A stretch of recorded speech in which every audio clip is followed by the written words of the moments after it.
Have you ever wondered or asked yourself, what's my purpose in life?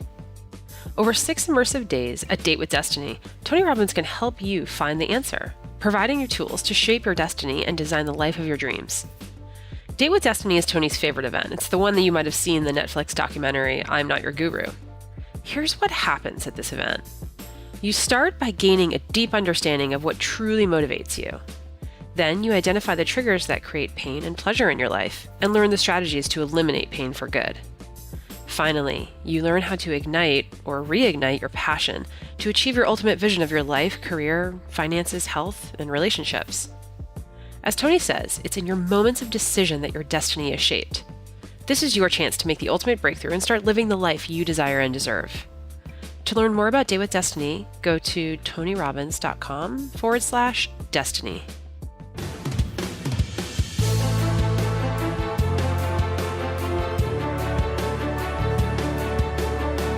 Be a man.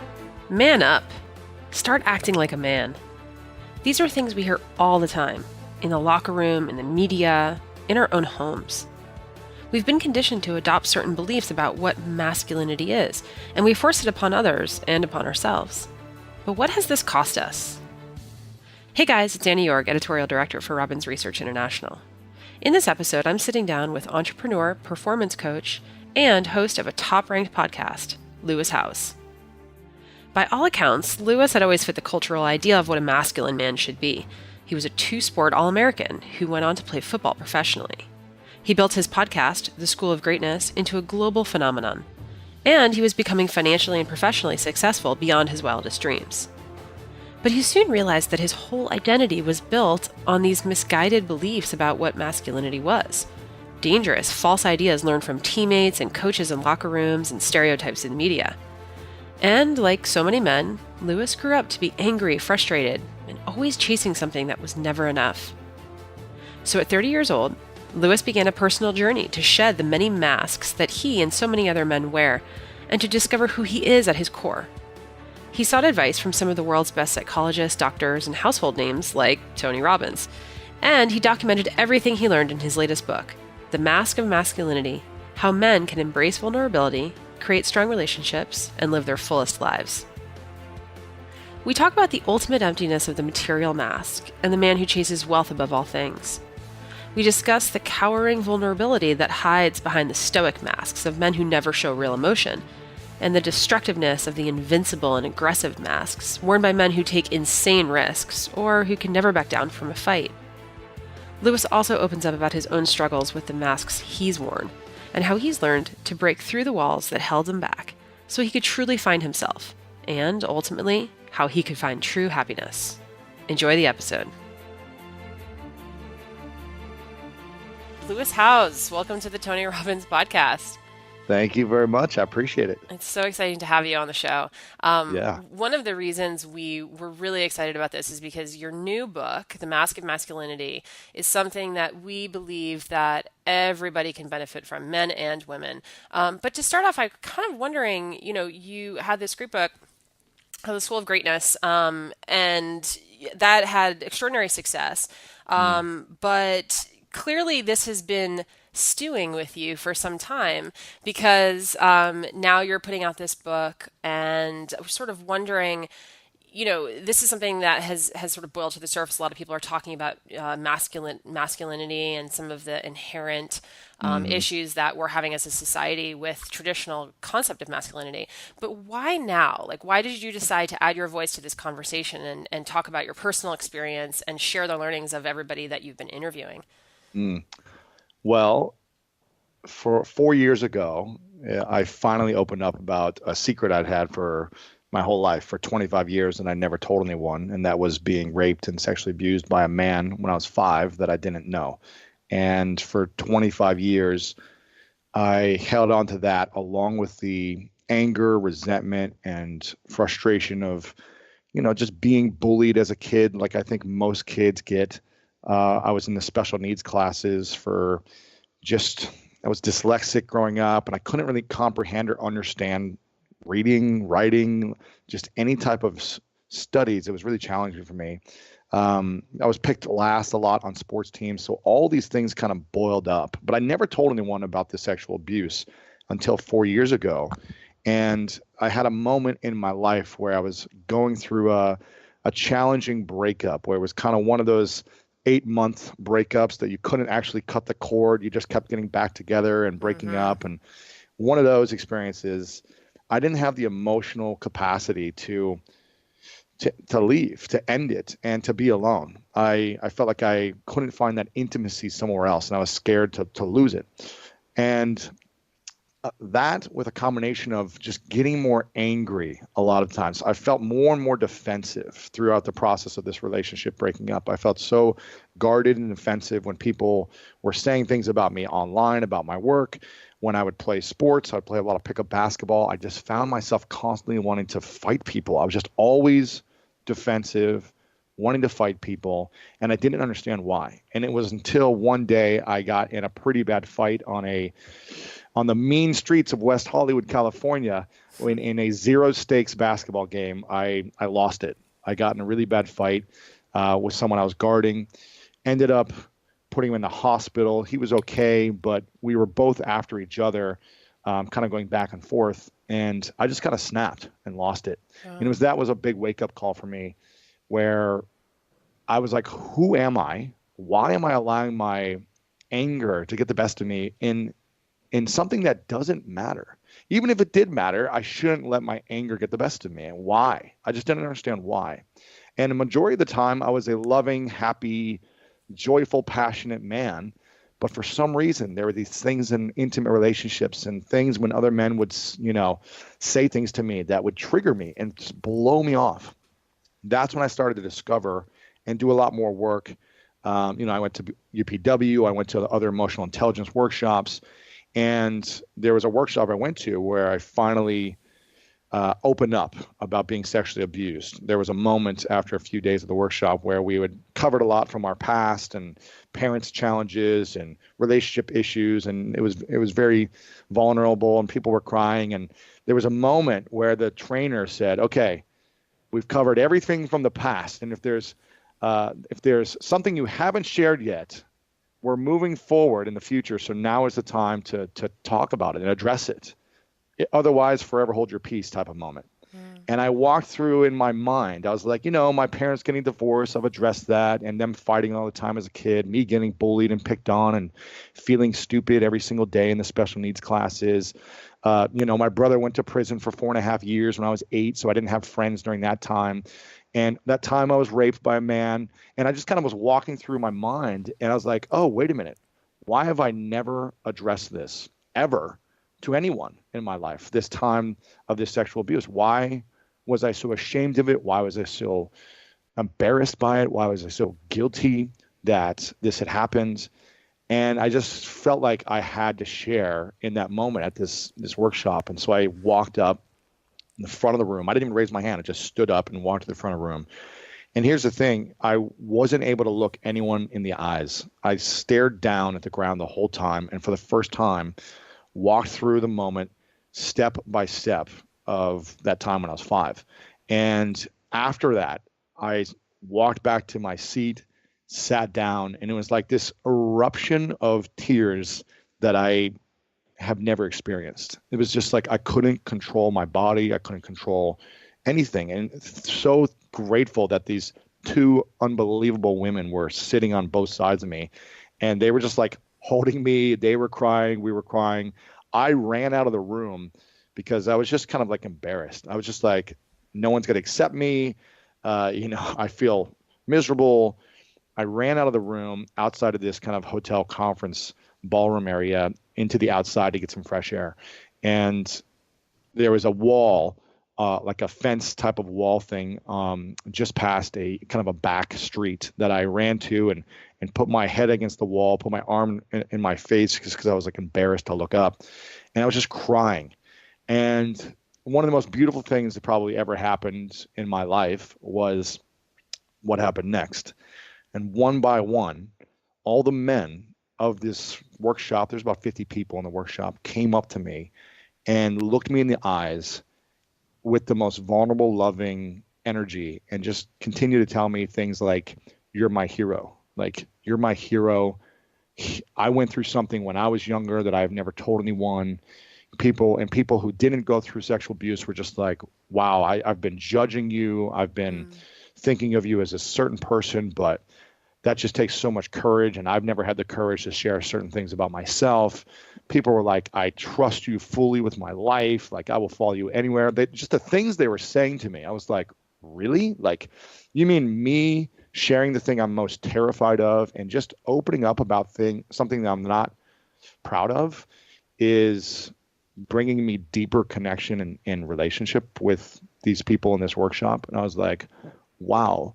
So little by little, like, I went back in the room, and sorry, I'm taking a while to describe this, but I went back in the room, and it took me a while to kind of like feel okay.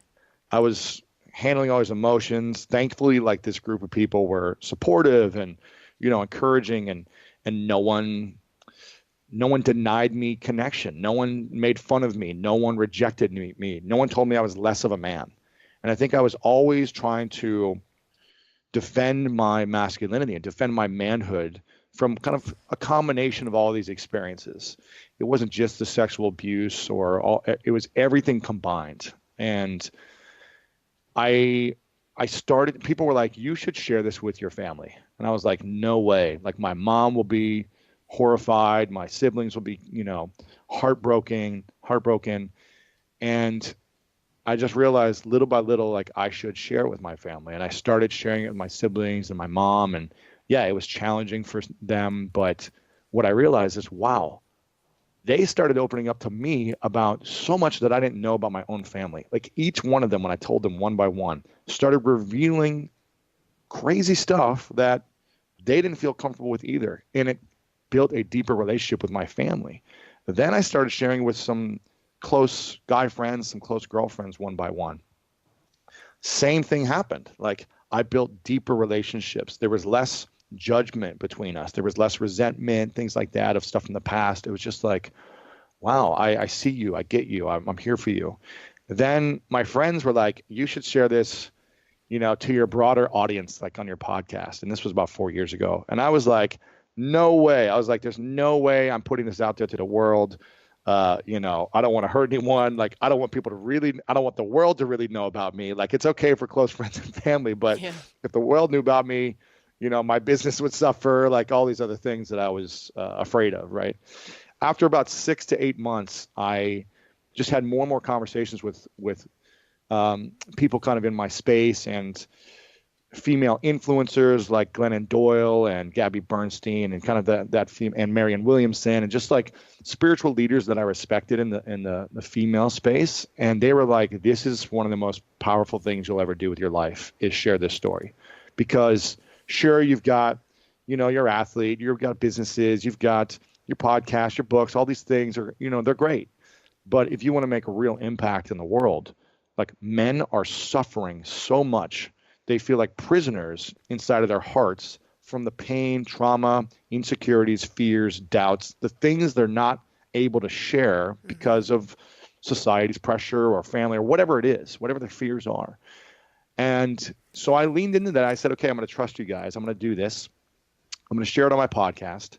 And it was terrifying. It was terrifying for me to kind of share it. And I don't recommend anyone who's been through some type of past trauma to just like start opening up to the world about it. For me, I just felt like I had a responsibility, because I've never seen a tall, white, male, jock, football player, business person openly talk about it. I just, maybe I've seen it in the past, I just can't remember it being this like common thing. And I realized I get to set an example and start talking about this. So I talked about it on my podcast about 4 years ago. And for weeks, it was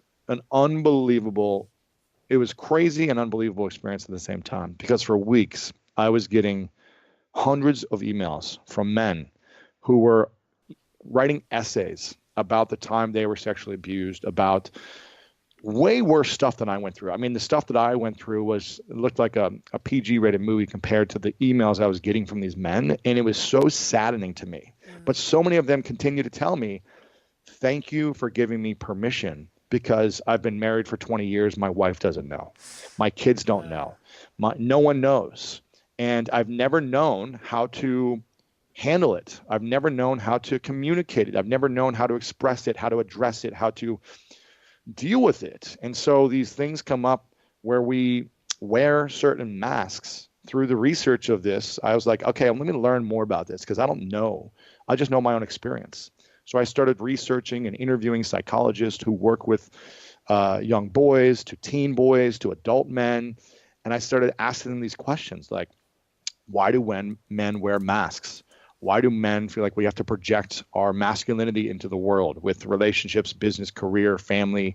Why do certain men drive to conquer every woman in the world? Why are some men aggressive? Why are some men leading with humor in every situation, even when it's not appropriate? Why do men show no emotion at all?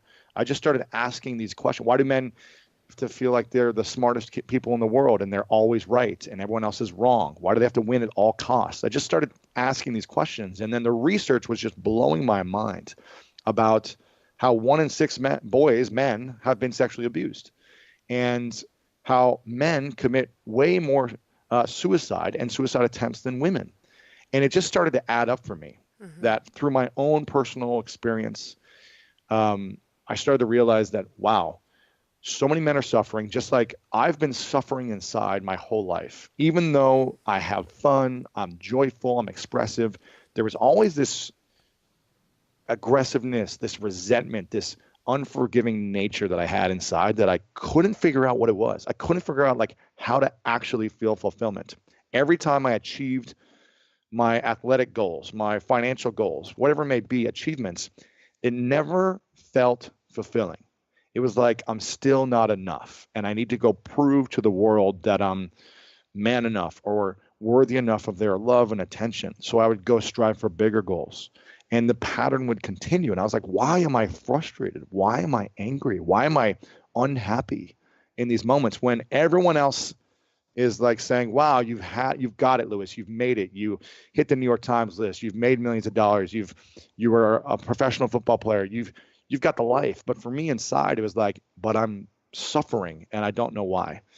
And so I realized that this, for me, to bring a long story to a close, I realized that this was the most impactful part of my journey as an adult, was opening up about my insecurities, my fears, my past traumas that I didn't want anyone to know. And when I finally took off these masks that I was living with and revealed myself and just said, here's who I am to the world, it was like the world accepted me. And what do you know? My business took off. My relationships took off. My connections with my family took off.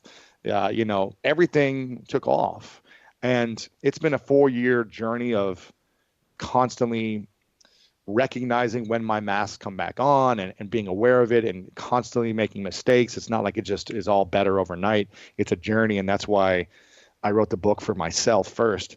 But it's been the most meaningful thing to start to understand how to process emotions differently, with more emotional intelligence, with more, I think what Tony calls it, emotional fitness, and having that capacity to express yourself, whether it be through journaling, through talking, through just screaming it out or crying it out, whatever it may be. It's just been an unbelievable journey for me over the last 4 years. And I feel like why now? The conflict that we are facing, even last night or 2 nights ago with the Vegas shootings. I'm not sure when this podcast will be out, but just the Vegas shootings, the racial tension, the political tension, the environmental tension. A lot of these things are due to fears that men are facing, or hurt or pain or trauma that men are holding on to and are projecting that I need to be right. I need to win. I need to be safe. That means everyone else needs to be wrong. They need to lose and they need to be in trouble. But I need to protect myself and what I believe in to make sure that I'm like the ultimate man here. And it's killing us. It's killing us inside. It's killing our relationships, and it's killing the world.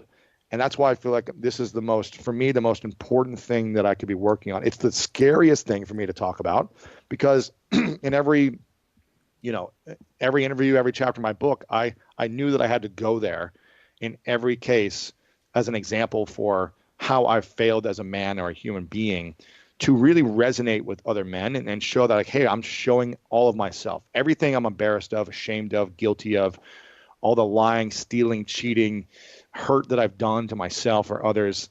Here's what it was. And here's how, in some ways, it worked. Like wearing the material mask drove me to make millions of dollars. It worked. So there's this like false sense of, Yeah, you get rewarded for yeah, it's putting a like mask it on. worked. Yeah. The sexual mask, when I got hurt by one girlfriend and was like, I'm never going to let a girl hurt me again. And I'm going to have every woman desire me.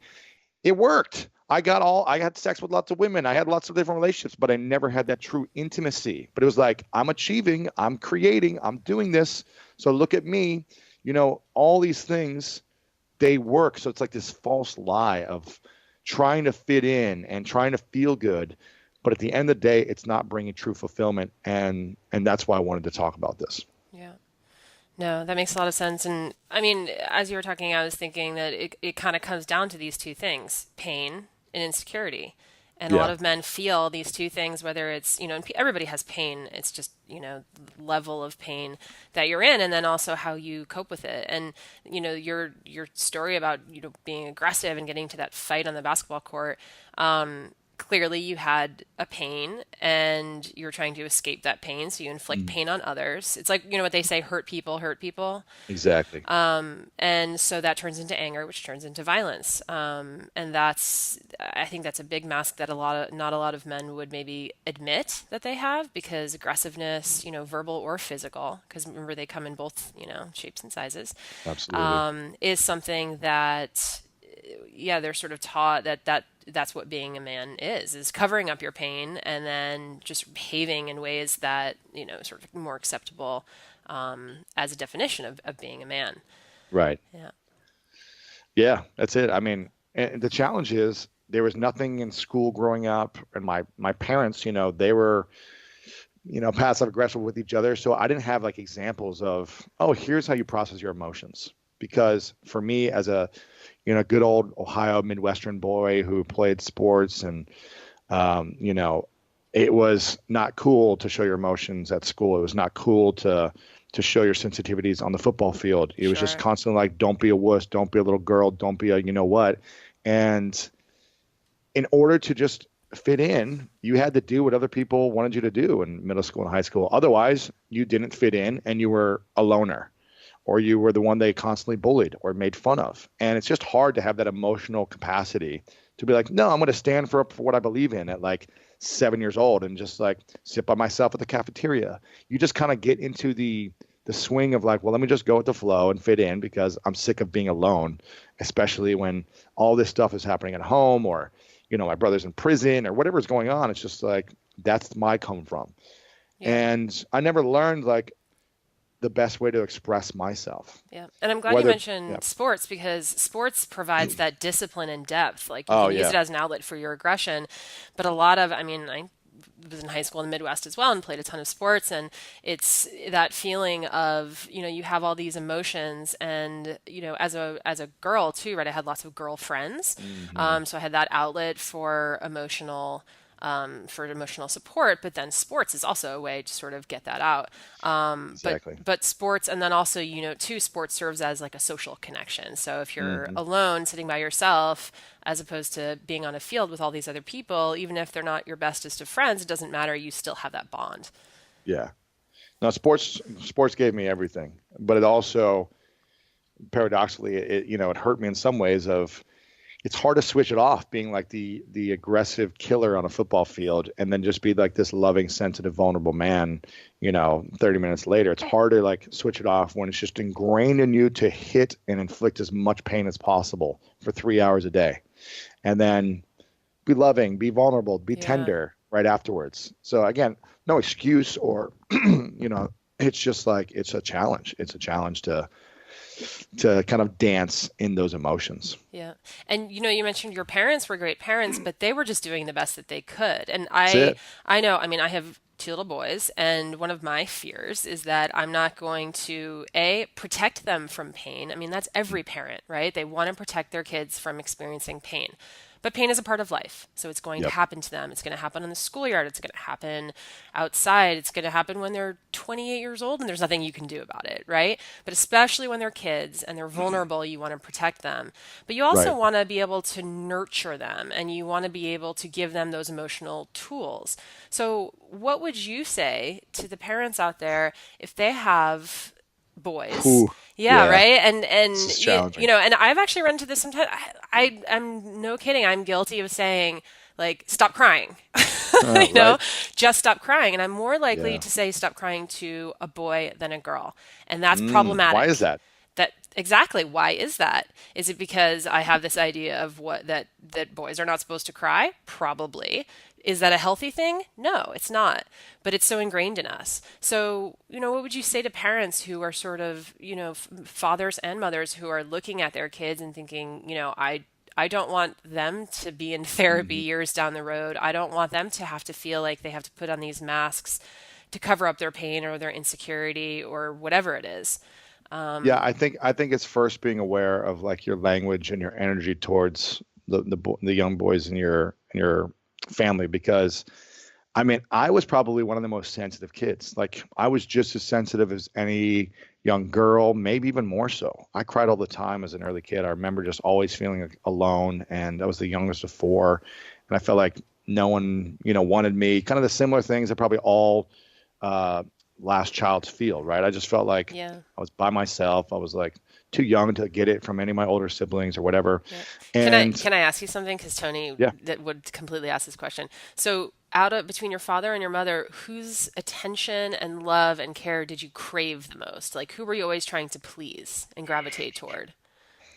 you know, to be honest, I'm not even sure to be honest, because I would think I was just like wanted anyone's attention. I was just like, Mm-hmm. You're like, hey, look at me. I just wanted anyone's attention. I remember like 5, 6, 7 years old. I would wake up in the middle of the night screaming, crying, like crying for my mom. So I would wake up and like cry for my mom, and I wouldn't stop screaming and crying until she would come and sleep next to me. Like that was vividly remember that.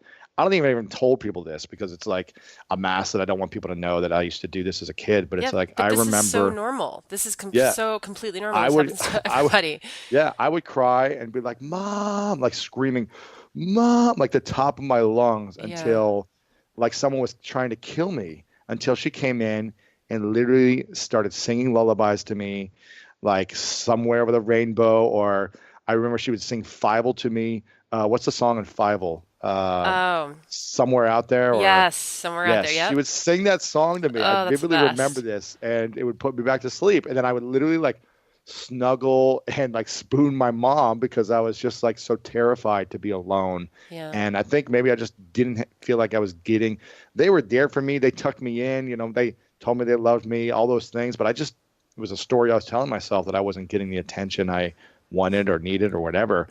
And I think I was always afraid of my dad. My dad was like the larger than life. He worked late hours, like, and he just never seemed happy until I Yeah. was about 13. He was always frustrated. And I think it's because, he and my mom got married when they were like 19 because they got pregnant and they had to give up on their dreams to provide for their kids now. And I think he was just kind of always resentful that he wasn't able to live his dream until my parents got divorced when I was a teenager. Then they were both like the happiest ever. So I associated like marriage with unhappiness and Mm. anger and Mm-hmm. then freedom when they were divorced. I was like, why would I ever want to go through that experience again where I felt, I saw my dad and my mom feeling trapped, like they weren't able to do what they wanted to do. They just had to work all day for their four kids. And What I was like, mask I do you don't think want your that. father was wearing? Oh man, he All of them? was, yeah, I mean, he didn't really use humor much, so he wasn't wearing the Joker mask, but he was aggressive. He wasn't really materialistic. He was a know-it-all for sure. He Mm. was the one that made you feel dumb, and because Yeah. he wasn't trying to, but he was just like an encyclopedia. He like won Scrabble games every time. He like knew what every word was in the Latin meeting, and he used his intelligence and his voice, like his loudness, to just make you feel like, wow, he's smarter than me. And yeah, so, and some of the alpha mask. So for me, it was just challenging. It was just challenging because I think I wanted everyone's approval. I'm not sure. I'd cry for my mom. I was afraid of my dad until I was a teenager. Then he transformed into the most loving, giving father. Like, Wow. it was unbelievable what happened. He transformed. It was kind of before they got divorced. He started going through some of his own emotional intelligence training. He started letting go of his own traumas and pains, I believe. And so for about 10 years, I had like a best friend. Like, he was always there for me, supporting me, until he got into a really bad car accident when I was 22 and was in a coma for 3 months. We didn't know if he was going to make it or not. He's still alive today, but he's not emotionally there. He's not the man he was. And it's like kind of talking to a teenager who forgets things every day. He forgets me and the past, and kind of just doesn't care about life as much anymore. And so it's like my father died, 10 years ago, but it's, even though he's still around.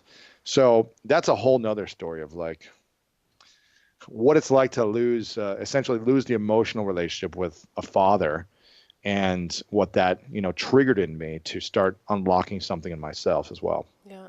Well, it sounds too like your emotional relationship with your father started late. And that's something Yes. I think every guy out there who's in his 30s and 40s and is, has children or is thinking of having them, or even just in his relationships with his, his partner, or even at work, just the people around him. When you start tearing off your masks later in life, it's like a rebirth, right? You Yeah, sort of, exactly. you no longer have to be on all the time. And there's actually a quote from John Updike that you have in your book, and it's celebrity is a mask that eats into the face. It's Yeah. kind of disgusting, but Yeah. Right. right. But it's that feeling that you're never really yourself. Exactly. And I guess I'm sort of wondering, for guys who undergo their emotional journeys later on in life, it's clear the impact it has on their friends and family, right? It's Yeah. clear that, especially in your case, you established this relationship with your father that you could not previously have done before. Right. Yeah. Exactly. But do you think that, is this how men feel all the time? Are they aware of it? And That's the thing. I was not yeah, aware. I was just yeah. like, why am I angry? I was like, but I never even thought like, why am I angry, until all these things happened at 30. It was just kind of like a collection of events where I was It's like a perfect achieving at the, storm for a yeah, well, I was breakthrough. just like, Yeah. I was achieving everything at the highest level in my career. I was overcoming those obstacles. I was like building a brand. People were recognizing me. I could, in my head, like go pick up any girl I wanted to, with my ego being that big. Then I was like, oh, I can do anything I want. Like I'm doing it all. And yet, why was I so unfulfilled, like constantly? Like, why was it never enough? Why couldn't I celebrate my wins? It was just like, no, it's not good enough. We need to go prove that I'm worthy to everyone else even more. And I'm not sure if this is what every guy feels. I don't want to generalize it, but I feel like Mm. a lot of guys aren't aware of the things that are holding them back emotionally. They just feel like, from my own personal experience, we just feel like this is the way life is. Yeah, status And quo, right? This is yeah, it.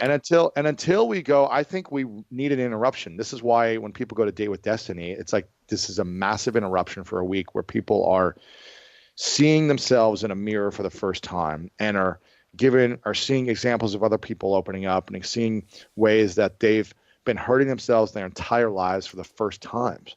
And so it's like an awakening. It's like, wow, I'm now aware, but there needs to be some catalyst, some opportunity for breakthrough. And until there's either a breakdown or a big transition point in life, most people, it's a near-death experience. It's a death in the family. It's a cancer scare. It's a breakup with a marriage where it's like, okay, now I'm awake. Something isn't working. Hmm. Now I need to figure it out. And so for me, things were working on the surface. Like, I was getting results. So I was like, no, my life is good. But on the inside, I didn't have the inner peace and the inner fulfillment. I wasn't living in, a beautiful state. Hmm. Uh, and for me, I just didn't know why. I was like, what is going on? So it took me that that catalyst. And to answer your question before about what should parents do or how should Mm-hmm. they connect with their young boys, I'm not a parent yet, but what I can speak to is from a son's point of view. All I really was looking for was acknowledgement and like someone to look me in the eyes and just acknowledge me for the good that I was doing as a kid. And I think you even mentioned it, that you'll catch yourself where you'll be like, stop crying to like a young boy, Mm-hmm. as opposed to focus. And I get it. Like as a parent, you're like running around, you've got tons of stuff going on, and a kid's crying for like 2 hours. You just got to be like, okay, I can't deal with this. But when you can, when the things have like settled down, find a time. Maybe it's a weekly, maybe it's daily, where it's just a moment where you get to acknowledge, like, I'm so proud of you for this. You're doing such an incredible job of, you know, being this way. And I just want to tell you, you're doing a great job. Like, that's all I wanted, was someone to acknowledge me and to see me and to just say, you're doing good. Like, we love your positive energy, like focusing on the good as opposed to saying, you're bad, boy, you're bad. Like, stop doing this, go clean your room, stop doing that. It's like constantly fixating on what boys aren't doing as opposed to the good that they are doing, I think is a simple switch that will hopefully, once done consistently over time, start to see a shift in their reactions as well. Yeah. And it's interesting because there's also this idea of actively not acknowledging the things Mm. that society acknowledges as being very Yes. masculine, like being Yeah. You're such a brave, strong young or boy. yeah, being strong, or yeah, you're so smart, you know how to do that. I don't know how to do that. That's such a funny joke, or Yes. that those are the types of things that reinforce the behavior that they then sort of perpetuate in their adult Yeah. life. Yep. But I think like, a well-rounded human is what we should all be focusing on. Someone who is, smart and strong, but also who can be tender and vulnerable and artistic and, incorporating these other parts of language and culture and music and arts and dance into all of our children, not just like, okay, girls are going to be involved in dance and Barbies and boys are going to be in soccer and whatever, football. Mm-hmm. It's like, how can we incorporate more of building, well-rounded, I call it decathletes of life. I was a decathlete in college, and I call it like, I feel like I'm a decathlete of life. I'm just constantly trying to learn new skills. I'm Mm-hmm. playing guitar, salsa dancing, learning Spanish. I'm just trying to learn different things that normally a guy that looks like me, you wouldn't think would learn. Who's this like tall, white, 6'4" jock guy. You're not going to see that guy in a salsa club, but I've been salsa dancing for 13 years. You're not going to see that guy doing certain things, tap dancing. Like, I'm always trying to learn new things that could make me see things differently, have a different perspective about what people who do these things are thinking and feeling. Because I think as an entrepreneur and as a business owner, like to be a great leader for me is to understand people from where they're coming from, not for hoping that everyone understands me for where I'm coming from. And I think that's how I'm able to build what I want and create what I want, is to understand people. So I don't know. Yeah. Well, Lewis, I wanted to go through because you've got these 8 masks here, and I picked 3 of them that I thought were the most interesting from a female perspective because Cool. they are masks that I think a lot of women, if they're dating or if they're getting to know men in their life, even outside of the dating world, that these are some of the most prominent. These are the ones Mm. that we feel like, Well, let's hear are it. the Yeah. most emphasized. Sure. Sure. And then there are also masks too that I felt were pretty, that could be very destructive Mm. when they're taken sort of like to their limit. So the first one is the Stoic. Right. Yeah. So it's this idea of being a hero and having, strength and confidence. It's this stereotype of like, the first responder. And while I agree that, so my feminine energy response to that is like, ooh, the protector, right? And I don't know, speaking of the Vegas incident, I just read this story that really brought tears to my eyes. It was this couple. They'd been married for over 30 years. They were at the concert and the Oh. shooting started, and the husband literally threw himself on top of his wife No. and died because he took the No. bullets for her. Yeah, I mean, it's literally Oh he my took a God. bullet for his wife. And I just, Oh my God. and so, I'm getting emotional just thinking of it now, but it's not I mean, it's romantic, okay, and that's the word that we use to describe that. But here's the thing with men who will take a bullet for you. You don't have them anymore. They're done. They're They're gone. gone. They're gone. Their life is over. Exactly. Exactly. And And yeah. yeah, go So, ahead. I mean, and that's to the extreme, right? But somebody who is an extreme hero, an extreme stoic, and doesn't open up, and is just that, very powerful, sort of, unmovable force, can also be very frustrating because they're less likely to have these close, intimate friendships with other men. You mentioned when your parents got divorced, they were like completely different people. And that's Yeah. one of the statistics that I ran into is that that 71% of married men in the US say they only turn to their wives when they're depressed. Wow. And as opposed to women where it's 39%, because women have this rich support network of friends, right? And there's a study in the UK also that nearly 50% of men over the age of 25 could not name a single best friend. So if they Wow. need somebody to talk Oh my to, gosh. yeah, right? Like if they lose their business or there's problems in their business, they're battling cancer, they lose a loved one, they have no one to go talk to. So through things like divorce, breakups, or if they lose someone, that they really are alone. And that to me seems so destructive because then they don't, then if, yeah, I actually don't really know what to say about that because it's so sad to me. Yeah, my uncle took his life. He shot himself in the head with a shotgun because he was living with Stoic Mask. He didn't have Wow. anywhere to go. I was, 6 or 7, so it was a long time ago. But he had the weight of the world on his shoulders. He didn't have a place to emotionally express himself, and he felt like he just had to continue to be strong for his kids, his wife. He had a big accounting firm that he had to manage all this money, and he just had to always have it put together, suppress his emotions. No, there could be no crying, no feeling. He just put up a wall and tried to like take care of everything all the time. But the thing he forgot to take care of was himself and Hmm. his emotional freedom. And one day he couldn't take it anymore. So he said, I don't know how to process these emotions or these feelings or whatever he was saying to himself. And he said, the weight is too much for me to carry. Boom, I'm dead. And this is the reason why a lot of men, commit suicide. They don't feel like they have a place to emotionally talk to where someone can see them and listen to them and accept them and acknowledge them. And this is why, the studies are true. A lot of men don't have these best friends they can talk about. Or women, it sounds like, from my understanding, you are constantly expressing feelings with other girlfriends and Oh, have lots yes. of good best friends. And so it's It like never on a stops. daily basis, you're expressing, you're verbalizing, you're communicating, you're releasing, and you don't feel like you have to wear the weight on your shoulders alone. Like you can share it with other girlfriends and talk about it. Yeah, we're And very men, self-aware of yeah, our own wellness as well. I mean, sometimes yeah, I think there are some instances too where you see women self-sacrificing. But then you can go online and read all the mommy yeah, blogs like, oh, how important it is to take care of yourself before you take care of your family. And with guys, every woman wants to feel taken care of. That's true, but we want a guy who can take care of us, but can also take care of himself. yeah, Right? So exactly. yeah. And here's what I talk about the Stoic Mask. If the Stoic Mask is something that resonates with a man listening right now, or to a woman who's with a man or a father or brother or son who wears a Stoic Mask, what you can expect is what you're suppressing is creating disease of the heart, the mind, and the soul.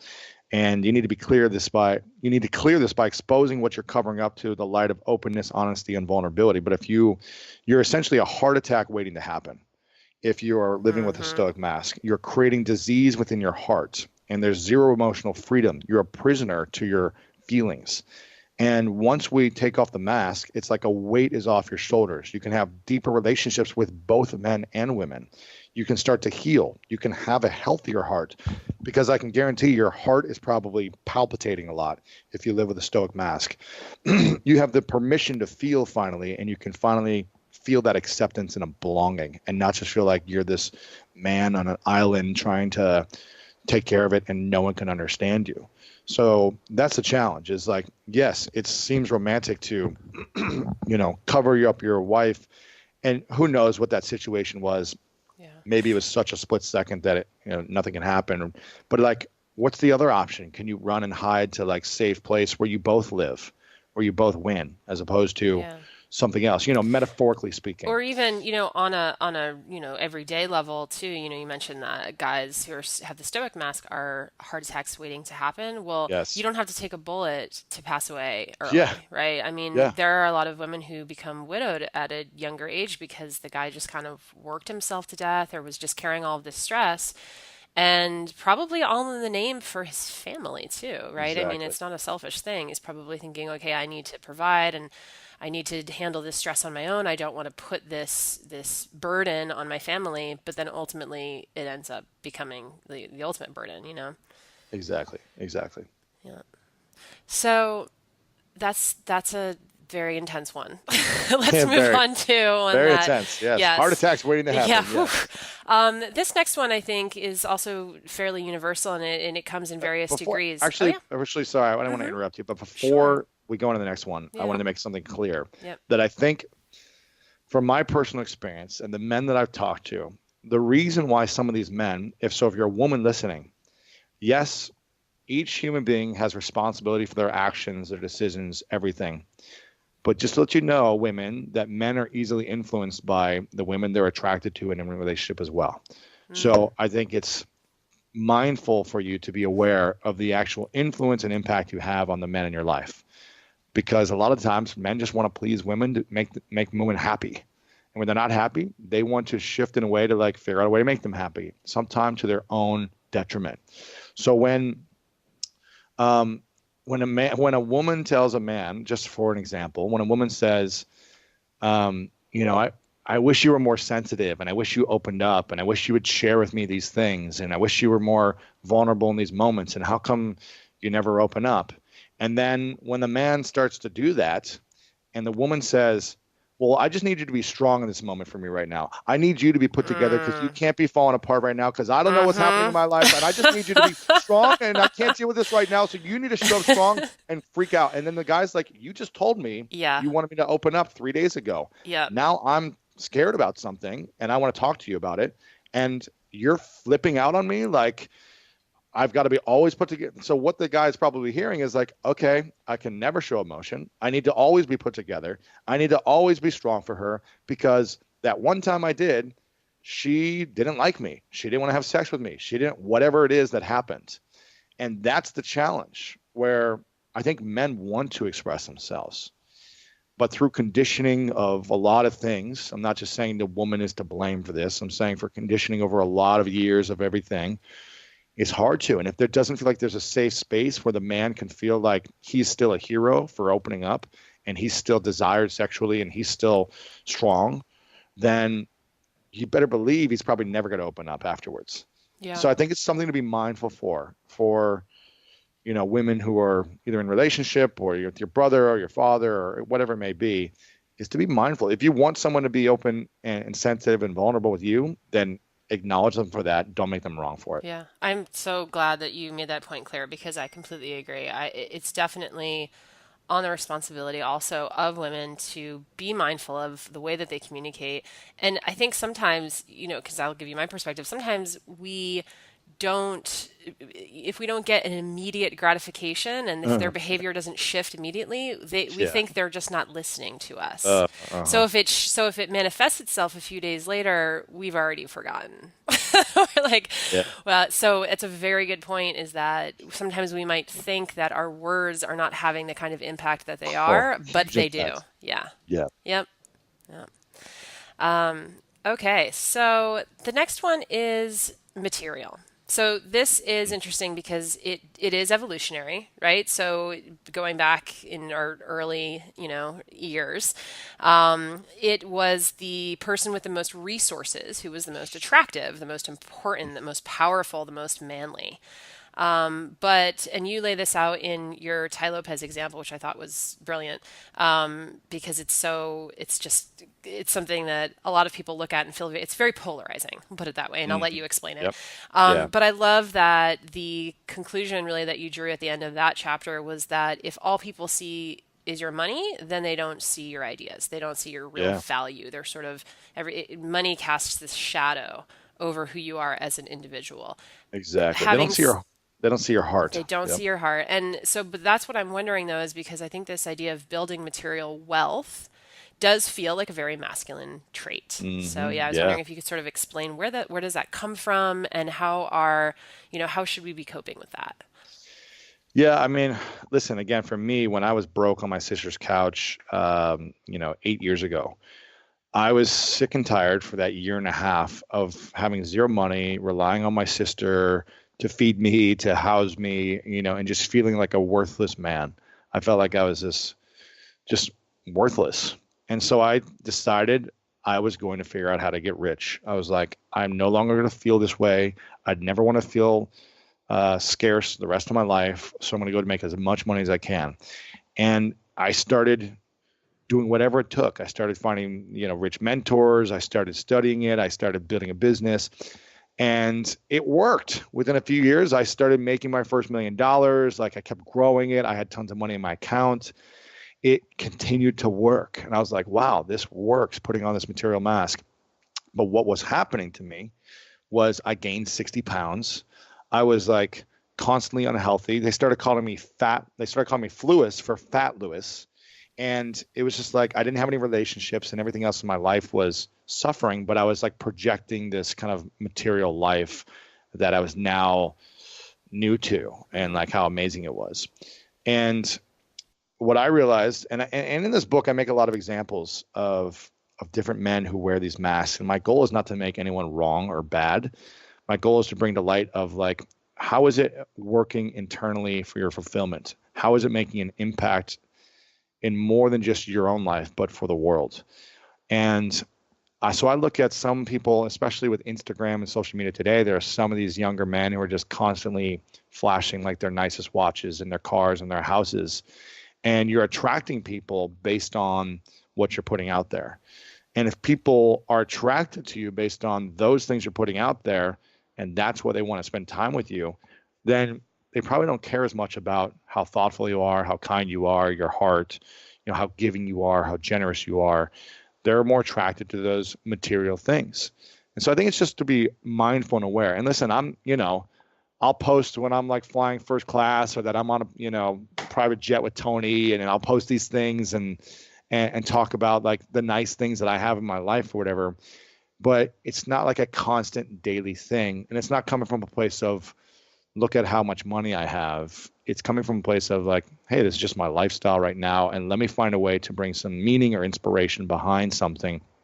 So when I'm focused on the material mask in an unfulfilling way of giving back and living a life of service and on a vision towards my life, I just feel very unfulfilled. And the money was never enough. I was like, I need to make more. I need to make more. I was like, how much more do I need now? I'm like a 24-year-old kid in Ohio. Like, I didn't need more money. I was just afraid that if I was broke again, that people wouldn't love me or accept me. And it's kind of like, I think about those material mask men. If they lost all their money, would the friends leave as well? Or would the friends still be there for them? And did they attract friends in the wrong way? And did they come to their house and driving their Lamborghinis with them because they're driven by the material mask as well, or because they care about who you are as a person? So that's just something to be mindful of. Yeah. That works for females too, because I remember also being sort of taught by my parents at a young age, it's like if your friends, because I had a friend who had a pool, and I was like, oh, everybody's always going over to her house for the pool parties and everything, so I think that's a pretty universal. She was cool because she had Yeah, the pool. exactly. And she was like desirable because she had the money. But then if she but didn't if have the the pool pool, goes away, right? would you What's the guys all go value? hang out with her? Exactly. No, we Or was wouldn't. she like a mean girl that actually like made fun of everyone at her pool and She was kind of made a mean everyone girl. feel like, made everyone feel like crap, as opposed to like just this generous giving soul that Yep. you're like, I want to hang out with you even if you have nothing. Yep. And I think that's where it comes down to. It's like if we're building wealth to have friends and to like show our worth to the world, yet we have zero self-worth and zero value to give besides the money and material things, then when that stuff's gone, like, I don't know. I just don't know many people that would stick around for that. Yep. So, Lewis, the last one is, well, I'll start this with a little story. So there was somebody at work who went on a date with a guy, and, we all asked her the next day, how was your date? And she said, it was tricky because usually, like, I'm the one who does quite a bit of talking, and I enjoy listening a lot. And she's like, but it's such a clear delineation. There are dates I've been on where the person's talking, and I feel like they're really opening up to me, and they're telling me about who they are, and it's not like they're telling me their resume, right? Like they give real Yeah. emotional experience to the date. She said, but this one, man, like I just felt like he was mansplaining himself, and not mansplaining like how to do certain things. He was like mansplaining himself. Like, let me tell you about me and Yes. more about me, and you probably don't understand me, but I'm going to explain it Hmm. to you very carefully about me. And so I was thinking about, sort of this idea that you bring up in your chapter on the know-it-all, Yes. about how there's a reason, and Mike Rowe had told you this, there's a reason why people have two ears and one mouth. You should be Yeah, exactly. listening, twice as much Yeah, as you're talking. But exactly. there was an interesting part too where you say, guys, directions are for pansies, and, you always have to act like you know what to do. And I actually even ran into this myself. Like I was trying to figure out how to do something. And my friend's like, there's YouTube tutorials on that. Like, I'm just going to watch one and Right. I'll figure out how to do it. I'm like, all right, that's fine. But there is something to be said about admitting that you don't know what you're doing. Right. And, you use the example of James Altucher as well, and admitting failure, and how successful people know how little they know. Yeah. So, yeah, I was sort of wondering, what's been your experience with this, and what would you sort of tell guys too who think, well, I like knowing what to do, and I want to be able to talk on dates and not Right. feel like getting critiqued for explaining too much. Exactly. Here's the thing. I mean, if you're always projecting that you have the answers for everything and you're the smartest at everything, I just feel like it's really hard to relate to that person. It's hard to connect to that person. It's hard to feel comfortable and safe around that person. So if you want to build an intimate relationship, you'll make other people right as well. You'll make other people feel heard as well, as opposed to you having to constantly mansplain yourself and like always answer first and always have the answer and talk about being right constantly or where you went to school constantly. It's like, okay, but what's inside your heart? Yeah. Like, who cares how many degrees you have? Who cares like that you read everything in the news this morning and you're trying to tell me all the facts of everything all the time? Like, I've got Google. I don't need you to be the encyclopedia. And I think again, it's if it comes from a place of needing to prove, if it's like a consistent thing every single day, this is how you show up. Then why? Why do we feel like we need to do that? Why do we feel like we need to constantly prove that we're smart, that we're smarter than others, that we're worthy because we have this intelligence? Again, the reason I love Google is you don't have to know it all anymore. You can search. And so we don't have to put this emphasis on like, I have all the facts. Why not, instead of being, the richest person or the smartest person in the world, have the biggest heart? Because so many people are focused on being the know-it-all or being the athlete or being the material person. A lot of people are focused on wanting to become the king or queen of diamonds. But what the world really needs is more king or queens of hearts. And that's how we build meaningful, intimate, powerful relationships. That's how things start to heal. But when someone comes from a small place of like, I know the answer, I'm always right, then they start to lie and they actually make up stuff all the time. They'll start to eventually be like, nope, I'm right on this, but they're not right. They get in such a delusional place of like power that they can just, well, I've been right most of the time, so I'm probably right here as well. That sometimes that's what we see in our political leader, where it's just like, nope, this is the truth. I'm right. It's like, okay, you're making everyone else wrong by having this mentality. And it doesn't build relationship. It doesn't build trust. It doesn't build community. It disconnects you from the world when a man does that. So, I mean, again, she probably wasn't excited. The coworker probably was not like, yeah, I want to go on another date with this guy like right away. Yeah, not at all. Maybe she did, but it's like, look at your, look at, based on results of how you're impacting someone else's heart. Yep. Are you connecting with them, or are you talking the whole time, just try to make yourself look good to them? Yep. So what are some of the, based on these three and then some of the other masks that you've been able to remove, I wonder if you could sort of tell our audience like what's waiting for them on the other side. Like, Oh because my it's gosh. painful, right? Taking them off is painful, acknowledging, removing. But how do you feel different now that you've sort of completed this journey? I mean, each mask has its own benefit when you take it off of what you've been missing out on and what's available for you. But essentially, at the end of it, it's freedom. Freedom is available for you at the other side when you take off a mask. And listen, I still wear masks today, even though I'm talking about this. It's like they come on, I get triggered, I get defensive. So it's not like I've arrived at this perfect man or something. It's just I'm so much more mindful when it happens.